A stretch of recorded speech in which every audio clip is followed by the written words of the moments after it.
Welcome to Comm Speaks, a podcast series produced by the Department of Communication Studies at Tarleton State University.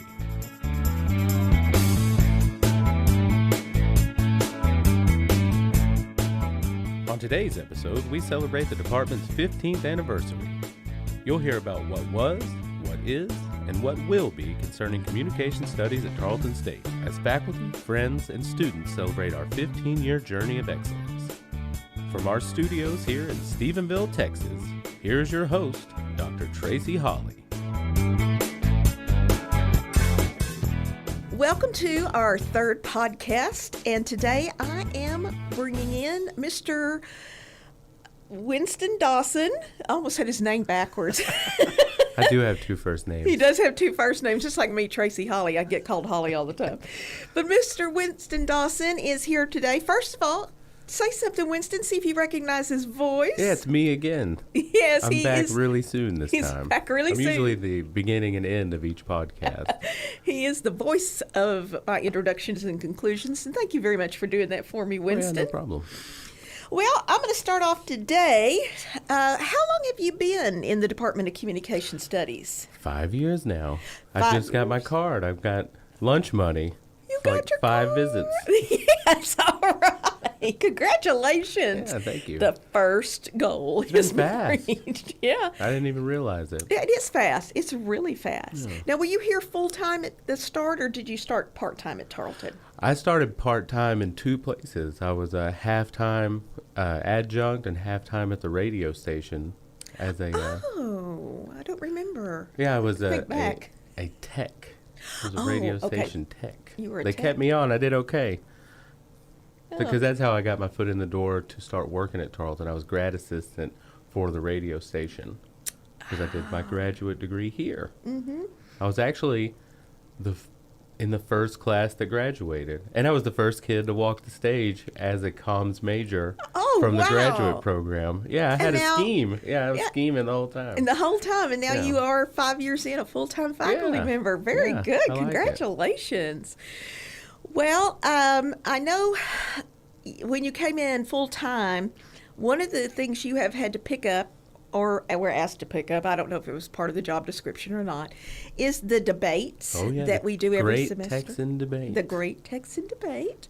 And we have one coming up soon. You want to talk about that just a little bit? Yeah, on November the 3rd at 6 o'clock, we're going to debate the assault weapons ban, or a potential assault weapons ban for the state of Texas. So that'll be good. I've really enjoyed debate. I really had no background in debate when I started it, other than I had taught some classes, but I had never personally debated, nor had I taught a debate class. Uh-oh. But I was very interested, and it's turned out well. I've enjoyed it. I like being involved with the Texan debate. I really like being involved with the students. The debate is our department's high impact practice program, our HIP program. Right. So that the HIP programs is where we get the students involved outside of the classroom, get them a higher level of engagement to make them feel like they actually did something. Yeah. Absolutely. And that's what our department does. So we have debaters from our core classes is who we try to recruit from, but we'll let anybody debate. We'll let any student who wants to debate. It's a university-sanctioned event.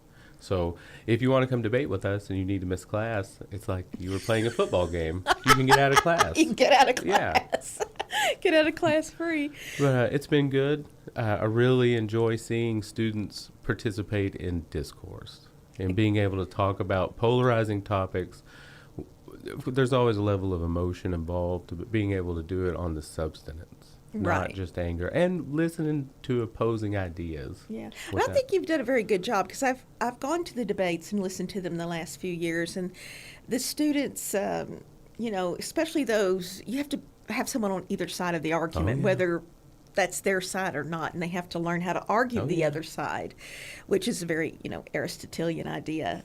But I think they've done a good job of being on both sides, because we've had some pretty strong topics, touchy topics. They're intentionally polarizing. Right, intentionally polarizing. We want to provoke conversation. We want people to talk, but we want, like I said, one of the things that we like doing is they're so polarizing, so people come in with their stance on a given topic, like the assault weapons ban now. Right.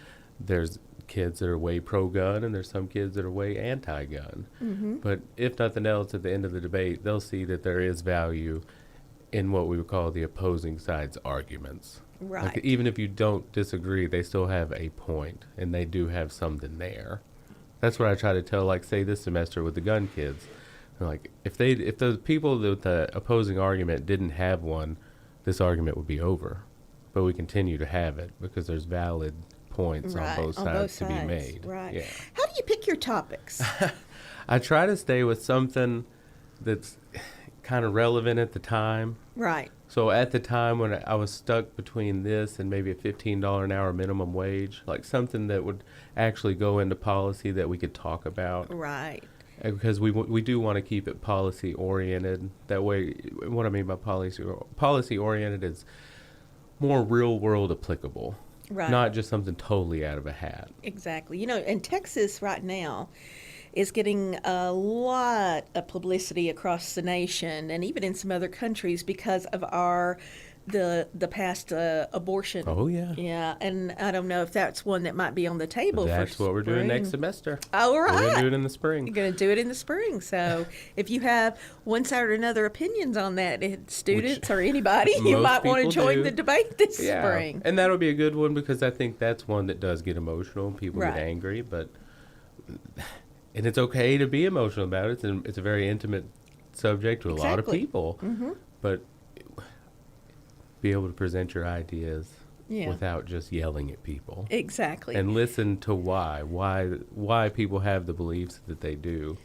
Speaking of that and emotions, I know you used to have this meme on your door about the change my mind, and I always said, you should do that. You should Yeah. do that. And then Yeah. you've started that. Yeah, we started that. And it was funny. I didn't know what to expect. We did the first one this week, and I thought that it was going to be me having to just stand there and debate these kids. But they kind of went straight into the emotion, a lot of them did. And were just kind of ranting. Mm-hmm. But it was cool. There was some engagement, and they did kind of calm down, and we just talked about stuff. Right. And we threw some ridiculous premises out there, but that was to try to get people to engage. The one they wanted to engage most with was the parking issue. Right. All the students want to talk about parking. Yeah, that's a hot button topic Oh here. yeah, and they It's a get hot button really topic. angry. They lined up to talk about it, and by talk about it we mean yell at me as if I can build a parking lot. Yes, hey, the money is in your pocket. Yeah. Yeah, and that's something.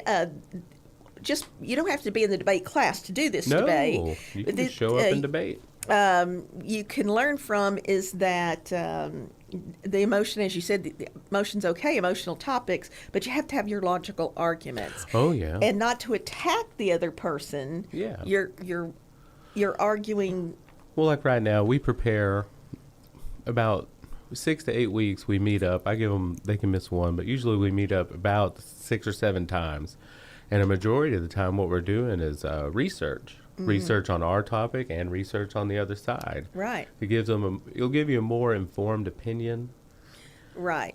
And I tell them, I was like, well, maybe what if you keep doing your research and somehow your mind gets changed? It can happen. What happens? Yeah. Oh, I've ran into all these facts. Now I'm not as strong as I was on this before. I think the one that was so impressive, I had my students write a short paper, answer questions after you did it, was the free college. Oh, yeah, the free and college. so many of them wrote, it changed my mind. I was for it. Now I realize there's no such thing as free college. Yeah, there's no such thing as free, period. It's still got to be paid by Yeah. taxpayers and blah, blah, blah. And all this means is when you graduate, bigger tax burden. Yeah. So And you have people paying for it that aren't even going to go to college. That aren't even Just gonna go to random college. Absolutely, taxpayers. yeah. They're subsidizing you. Yeah, so that was interesting that a lot of people who listened had their minds changed through that debate. And that's what Yeah. it's all about, is the Oh, civic yeah. involvement and knowing what's going on in your state, your nation. Yeah, and actually looking into it, doing a deep dive. One of the ones that I was kind of impressed with, it was not as an edgy topic, well, it is now, but at the time that we did it, we debated mandatory vaccines. But we did Yeah. that before COVID was born. Exactly. And- You were ahead of your time. Yeah, we were too far ahead of our time. I Yeah. wish we could have had that now. But we had a lot of kids come out as anti-vax mandate. They weren't anti-vaccination, but they saw like there was basically at the end of that debate, from all the resources we gathered, there was no need to mandate vaccinations for K through 12 kids because everybody already does it. Like 99.4% of students in K through 12 schools are already vaccinated. Really? Yeah. Wow, And that so- changed a lot of their minds. Not that you should or should not get vaccinated, just that we should have a law for it. Right, Because exactly. you'd be legislating 0.6% of the school population. Exactly. Well, you're talking to an old timer here. I have a smallpox Oh. vaccine scar, so I I'm all had all about it. mine, yeah. Okay. So, okay, let's talk a little bit about some of your outside passions, whether they link here to what you do at the university or something else. What is something that you're very passionate about that you are involved in? Like personal life or professional life or otherwise? Both, whichever you choose to do talk personal about. life. Apparently, I'm passionate. I have 2 daughters. Ah, So that takes a lot of my time. My wife's currently working out of the state, so it's just us. oh, So that's really? Oh, fun. goodness. So your life is very full with the Yeah. debate and everything Yeah, else, but right? they like to do stuff. My oldest daughter likes to play ball. I coach basketball in Glen Rose. I coach their summer league. The girls are in 7th grade right now. Whenever they do summer league, I get to coach that for the school, kind Yeah. of. So that's neat. I didn't know you were a coach. See, you learn something new about Yeah, people when you ask questions. Passionate It's about amazing. that. I like working on things. I have a whole bunch of tools. I secretly like working on cars. Well, Passionate about it's that. not a secret now. I do enjoy discourse. Right. I do like discourse. I like hard questions. I really enjoy things that maybe are on the edge. Because I don't enjoy. So one thing I'm passionate about is free speech. Right. I do like that. So And I here's- try to stay in the know about everything free speech related, because I think it's very relevant to us as a department. Right. And as that is your passion, what would you like to see our department do to further that in the students' minds, the campus community, the community in Stephenville and forth What we're doing now on a larger scale, on a larger keep scale? growing our department, like do more events. Like say one of my ideas for my debate class next semester, I'm going to make them go do the Change My Mind. Excellent. I'm going to make them go engage. And I guess that's the buzzword right now, just get engagement up, maybe. get That's what I'd like to engagement. see us do. And maybe try to stay free speech minded, or always Right. keep that kind of, not on the back burner, but as an important ideal. Because we can't let that go. I was impressed with the Texan, the TNS. They had some issues come up, and that was one of the students' main concerns, was censorship and potentially not being able to write about certain things. Right, And right. I think that's good. They should.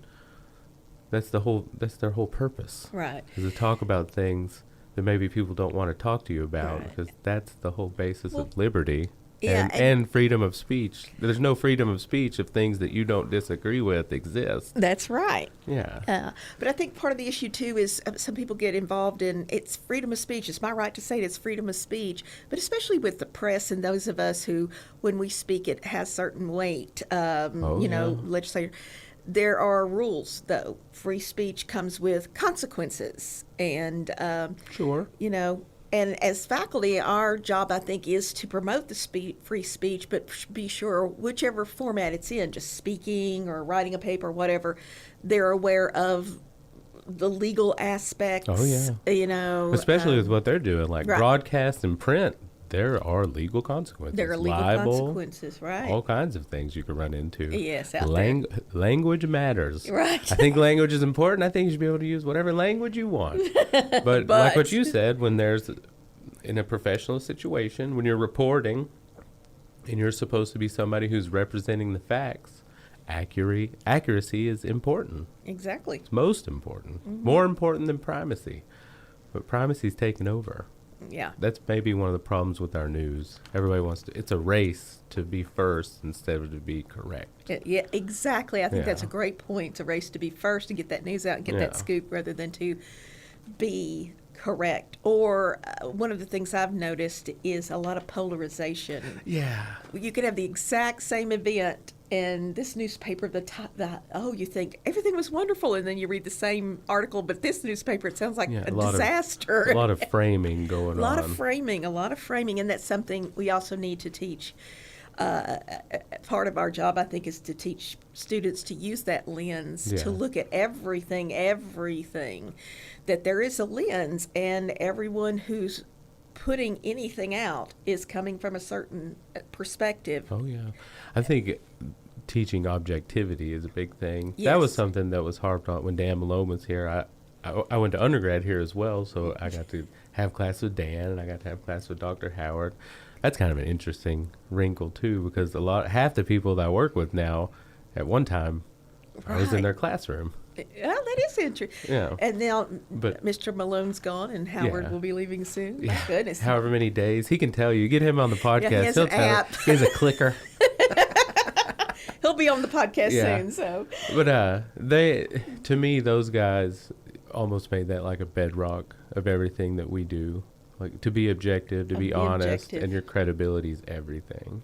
Your credibility is everything. I absolutely agree with that. And I think that's one of keeping our department in lockstep with those ideas, I think. Absolutely. I feel like we're doing that, though. I think Gerhardt does a great job with that. I do, too. Okay, let me put you on the spot then, Mr. Free Speech and objectivity and everything else. Yeah. Let's talk about that. My students are doing speeches. Yeah. And I give them some guidelines for picking topics, such as always consider your audience. The audience should be considered in every aspect, because this is the sentence I can tell them. If you learn nothing else in my class when we're doing public speaking, remember this: the speech is not for you. You can go home, tell yourself. It's for your audience. What do you want them to understand? What do you want them to feel? What do you want them? Yeah. Okay. How far, or should we ever, censor a student's chosen topic for a presentation? Ooh. I haven't run into that. Or that is a hard one to answer. I think if it's intention, what is the Supreme Court? I'll know it when I see it. If you can tell that something is just intentionally offensive, like if they're 100% just trolling a group, I would say, or if they're being demeaning or something like that. Yeah. Right. Because, again, we're in a professional setting. There is maybe I would hate for my department to have to answer for some off-the-wall, I don't know what. Well, I can tell you, I can give you an example. So I don't know how you do it, but I let my students have free reign of topics. And I just do I'll know it when I see it. Right. So I let a student do an informative speech about flat earth theory. It wasn't a persuasive speech. He wasn't trying to convince anybody. He just explained flat earth theory. Yeah. I don't think he recruited anybody. I don't think anybody believed it, but he explained the belief of flat earth theory. Oh. Is that too far? I don't know. Oh, I don't think so. I think it's goofy more than anything. Well, and some people are, proponents of that, and that's fine. Yeah. Yeah. I think also it's different when we're doing informative versus persuasive speaking. Yeah. I do like you give them mostly free reign, but I talk to them about considering the audience, the consequences, and that it's their responsibility as the young adult choosing this topic now to handle those consequences. What might come at you. But I do have nothing illegal. Nothing illegal. Oh, yeah. You can't stand up and... Don't admit to a crime, please. Please. Yeah. I have to tell on you if you do that. Well, we teach ethics, as we're teaching public speaking, and one of the things is do no harm. We teach them that and that types of concepts. So, okay. But, it is hard. But I am a firm believer that the bad ideas do need to exist. And the worse idea, the brighter the light we shine on it. And then that just makes the good ideas look better. Yeah, there you go. Bad ideas are not scary. You just have to, like you say, shine the light on them. Yeah. Okay, so I don't know what time we started. I'm trying not to go over your time, but it's no big deal. What you say, grow. Now, I've been asked several times, why don't we have a debate team? Oh, same. Yeah. What now? Isn't it the expense is a huge issue? I think there was a couple things. The expense was one, and just demand. Mm-hmm. But I'm hoping with this Change My Mind. The cool thing about the Change My Mind thing that we're doing is we're getting engagement. Back to Right. our buzzword, engagement. And if we could use that as a recruiting tool, maybe we can make it happen. I mean, I've been under the assumption that if the students want it enough, if there's enough students that want it, the university will make it happen. Just Right. because, I mean, we are a student-centered university, are we not? Yes, we are. We're a student-centered institution, but that's the whole point of our existence, is to service the students. And Exactly. if they want it, if we can get them to show up, the way I understood it is if we can get them regularly to just show up and say that they want a debate team, that we could make that happen. But funding, then we'd have to get somebody to coach the debate team or to Right. escort them, because they'll have to go to the There's a lot of debates traveling and with a things like debate that. team, Oh, and it's yeah. something to think about too. Whomever would be over that. But I mean, you know, we have the college has the pre-law degree now. Yes. And government, maybe we could find demand for it if we just look. I don't know. Yeah, that's Just an gotta idea. Put ourselves out there more. That's how we do the growth. Well, I maybe guess. we should talk about with some of those professors and ours about our students maybe having some of our majors and their majors Yeah. debate. That could be an Oh interesting. no! Yeah. That's a contest. Now we get serious. Now we'll get serious. Talk to Amy Odell about that. We challenge the pre-law kids to a duel Challenge you to a duel. or debate, And the winner gets a taco. I don't know. or we can make a trophy. We can make a That'd be fun. We trophy. can order a cup. We can order a cup. There you Something. go. The Kofa cup. The Kofla cup. Well, that's actually kind of Yeah. nice ring to it there. We'll astroturf the heck out of it. Make it seem like a big deal. Make it seem like a big deal. Okay. Well, beyond debate at Tarleton, what would you like to grow here, or other things you would like to expand in other than debate? Other than debate, just for our department Debate or anything else on the campus? on the campus. Yeah. I don't know. I wish we would get more exposure for our news service, like the television broadcasts and stuff like that. Mm-hmm. And then we would or we could network with other departments like athletics or whoever to just give the university more exposure. I feel like we should be maybe in tune more with the comms team up front. Maybe that would be cool. Yeah. With Kurt Magoni. Sorry. He was one of my students when I first taught. Kurt was. First few years I Yeah. taught here. He's the man. He's everywhere. He's everywhere now. Yeah, but like maybe he could give us a hint. We could go with him, or we could partner up with him and have university stuff on the TNS all the time. That's Like, not just- I good. feel like there's a lot of things that maybe are underutilized. Okay, that's a good point. But I mean, you have to get people to do it. yeah, Like there might not even be manpower by the students to get that done. yeah, and but we do have some new faculty in those areas, and I think they've got some great ideas. I've been Oh, talking yeah. with them, and I I think there's visited with Austin a couple Yeah. times with Mr. Luter. Mr. Luter. Yeah, he's got some good ideas. I think he's going to bring a good energy. Yeah. Dan was great too. Sometimes it's just Sometimes it's just Cowboys newly- fired Tom Landry. Dan can retire. Dan can retire. Exactly. Yeah. Pass the We'll hat find down. somebody else. I'm not putting the pressure on Austin to be Jimmy Johnson. Right. No, let's not do that too. No more Cowboys metaphors. But sometimes that's all it takes is just a new person. Yeah. Yeah, just That's good. a new person to come in and take off with it. You never tell. Never tell. Okay. Well, I want to thank you today Yeah. for being. Thanks for having me. Our Maybe I'll little get busy podcast. on recording our intro. Yes. And I still don't know how that happened. I don't know how people want me to record things. I think I sound kind of somewhere between Ben Stein and I don't know what. Well, it's a nice The different yeah, voice, I guess. timbre to your Sticks voice. out. Yeah. And that's been totally accident. I worked in radio for a little bit. That's what got me the GA spot. They opened a radio station in Glen Rose. Yeah. And I worked there for a couple years, and that got me the experience. I go be the GA. I don't know. It must be my face. I have a face for radio. That's how I just. You have a face for Yeah. radio. That's how they kept doing it. They're like, we'll let you do that. Unless you do the text. See, I mean, I couldn't believe they didn't have So, you on And that, with I your guess, voice. to answer your question, I think that would be fun to do voice work. I don't really know if I could, but to continue to do that, I think that's I interesting. think you could. I think you've got the Yeah, voice for that'd be it. great. It'd be great. I'd love to. All right. All right. Well, thank you today, Mr. Winston Dawson. Got it correct Thank you. again. Yeah.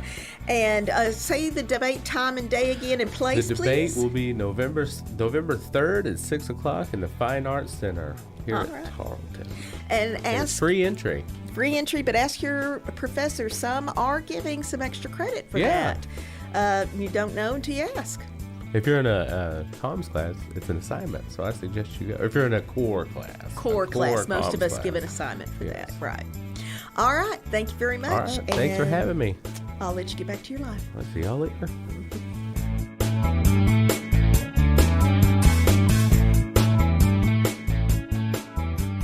For more information about our podcast series or the Department of Communication Studies at Tarleton, visit us online at tarleton.edu/communications or find us on social media by searching for Tarleton Comms Department.